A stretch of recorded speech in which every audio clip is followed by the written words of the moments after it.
we are the first company to launch this product commercially in China, at least an authentic version of it.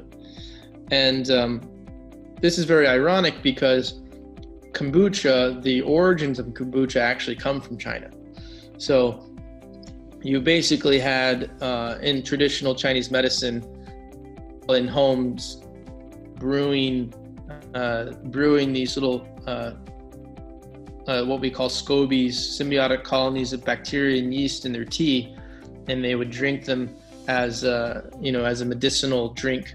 We end up taking things that originally are traditionally Chinese, and we really just reinvent to show a more kind of Western spin on an ancient Chinese product.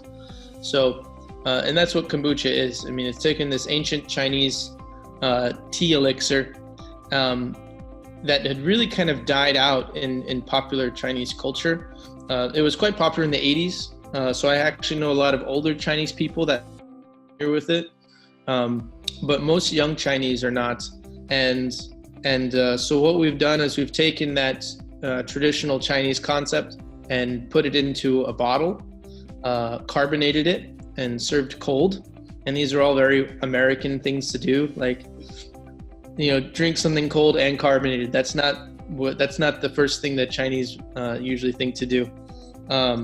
So we basically took a Chinese product and westernized it. I did not do this. This was done in the United States. It became popular. And so now we're bringing this to China. So here in China, it's a very sophisticated market for fermented products. Chinese consumers are very familiar with the benefits of the fermented products. They get it. Things like Acetobacter and Lactobacillus sound very scientific to Western ears, and you're like, I don't know what that is. But in Chinese, when you translate it in Chinese, people hear these words all the time, like Su Suan Jun, Ru Suan Jun. It's very common. So you don't need to convince anybody about what's beneficial about a probiotic drink in China. So the challenges, though, are quite the opposite in that there is so many fermented products in China. How does kombucha differentiate itself? What makes kombucha more interesting than, say, the guocu on the shelves in China? So China has tons of beverages with fermented fruits, fermented foods.